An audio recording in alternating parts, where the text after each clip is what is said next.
Kemi Olunloyo, retired journalist, Dr. Kemi.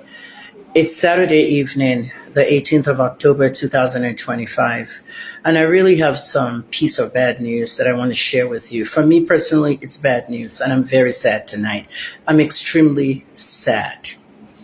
My son messaged me this morning from New York, and he said to me that he heard that Regina and Ned's marriage was over, and that the brother tried to rescue Regina from the house, and thugs were asked to beat them up and a whole lot of ruckus.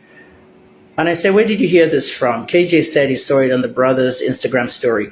Now, most of you don't know Regina Daniel's brothers' names or even know them like you know Regina, okay? But we got to meet the whole family in Abuja in 2021. We made friends with everybody. We followed everybody on Instagram. I met the extended family, all Ned's wife, all the children. And like I said, we spent time with them. We're family friends. There's nothing I want to ask Ned that he wouldn't tell me. So being a PR specialist now and retired as a journalist and pharmacist, I decided to message Ned immediately on WhatsApp. And I said, Ned, we just saw this. What's going on? Please talk to me. Ned started chatting me, and then eventually he picked up the phone and called me. I spoke to Prince Ned Nwokwo for 30 minutes on the phone. And on this phone call, it kind of was like an interview, okay? Because in journalism mode, I was literally interviewing him while he was talking to me. But before I can put out any stories, at the end of our conversation, I said, Ned, I want to report everything you just told me. Some of the stuff he told me was just shocking. I've been trying to reach Regina all day. I can't reach on any of her numbers. And I can understand how she's feeling right now. But you have to hear both sides of the stories, right? But sometimes when you're investigating something, investigative journalism requires just going into the story, defending media freedom, and finding out the truth. You don't have to interview anyone at all. But this is not an interview. I'm not working here. Okay, this hurts me because this comes very close to me in very serious, many things. I decided to do a video and put it out so everybody can share the video and see what's going on. And let me make this clear to everybody. I have not seen Ned in almost 3 years since I left Nigeria, and he did not send me any money or pay me for anything. I simply wanted to let you know what's going on, all right? Every story has different narratives, okay? Some people see black, some people see white, some people see the gray in between. But because they're my family friends, I want to talk to Regina. What I'm about to tell you is very unfortunate. It's very sad, and it hurts me to the core. Regina, I hope you're watching my video. I want to help you. What happened? What is this thing that you're beating, Regina? That you're a domestic abuser? Ned said, first of all, I was not in the house tonight yesterday. I traveled. And I came back to see the baby. I think it was Moon, he said, who was sick with a temperature. And that the narrative they put out on all the blogs that he beat her up yesterday, that's not true. Okay? I now wanted to ask Ned, have you ever beat Regina? Okay? There's a line you draw when you're asking certain questions, because that could be their private life. Regina too could have hit Ned. Ned is about my age group, okay? I respect him very much. Prince Ned Nwokwo is about 64, I believe, and I'm 61 now.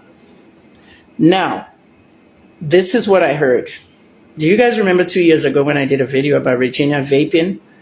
A vape is something that looks like a plastic thing like this. It's like e-cigarettes. Instead of smoking cigarettes, you vape. Regina was blowing out the smoke out of the vape in the club with her friends, and she posts all those things online. I was concerned, and I spoke to the NDLEA about this, because the week she was vaping, we were doing shows and stories about vaping and cigarettes.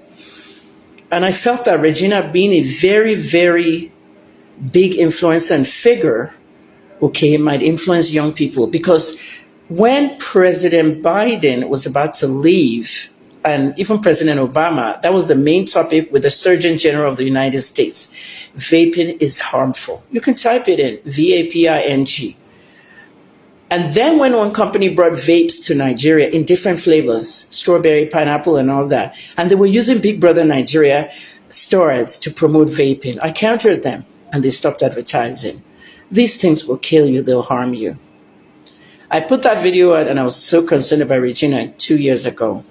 2 years later, Ned told me Regina has a huge substance abuse problem. In other words, she's been using drugs. For the past 8 months, he listed the drugs that she's getting treated for at a rehabilitation center, and that she is coming in and out of rehab. In other words, relapsing. It works this time, it doesn't work again. Some of these drugs are so powerful, they take over you.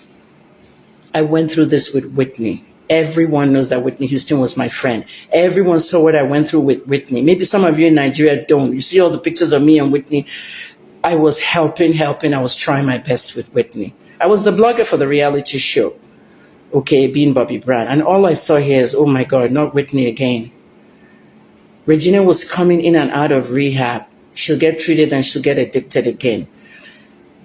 Ned wrote me for a little bit on the chat, and then he picked up the phone, because sometimes it's too hard to type a lot.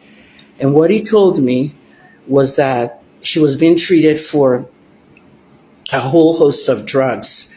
Okay, even though he mentioned the drugs to me, and I did ask him, can I say this on my story? He okayed it, but I don't want to say it because I'm also a pharmacist, remember? Yeah, I'm a retired pharmacist of 37 years. Confidentiality clauses, okay? Nobody needs to know what the drugs are, okay? I can tell you one starts with a C, okay? So then you can float your heads all around the C drugs. Regina smokes weed, and she takes some very hard opiates. I'm not going to mention them. The hardest opiates ever. These drugs that her husband told me she was on will ruin your life. You will be so addicted you can't get it. This is what happened to Whitney. This is what happened to Mac Miller, the rapper. I have been through this with several celebrities and public figures. This is why I went to the NDLE in February of 2022, that I want to be a volunteer and educate people in Nigeria, schools, communities, and workplaces. And this is what I did.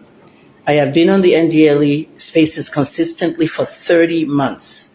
I only stopped 3-4 months ago, but I still came in August to do a presentation on drugs and the environment.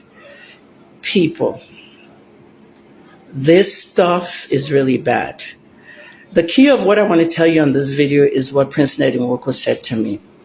Regina's sister and her friends introduced her to drugs.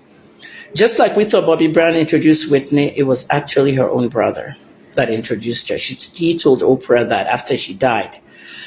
Her friends, Prince Nwokwo told me that Regina became super content creator, and he went to the bathroom. I had no idea Regina was filming. Honestly, I thought that was AI, was filming her. And that's why he looked like, what? You see, Regina still has that little girl, young girl in her. When you're married, you can't do those things. What made Regina film Prince Ned about to use the toilets? Well, this is what drugs can do to you. Your thinking and mode of, realizing what's right and wrong becomes impaired. So the video is real. Now, the second thing I want to say is that Ned is blaming her friends. Ned said, oh, I felt bad for him. I was almost crying. Honestly, I was in a drugstore and a restaurant. I was in a restaurant ordering food, and I went to a drugstore next door where I am, and I was almost in tears. He said, I allow her to go out with her friends. They do glam night on Sundays. They go out, they party, blah, blah, blah, glam night. And then they come out very late, and I tell her the children are sleeping. Somebody came up to the house with Regina, and Ned said, Regina, make sure that girl's gone in an hour or she sleeps over, because everybody's already asleep. And literally 2 more girls joined them in the house, and they were partying still. In his words, I have done my best for Regina. I spend a lot of money on her, but she's now spending all that money on drugs, which her friends introduced her to. I'm very sad tonight, people. Share my video. I'm just very sad. I told Ned I will contact him back. He said he will release a statement tomorrow.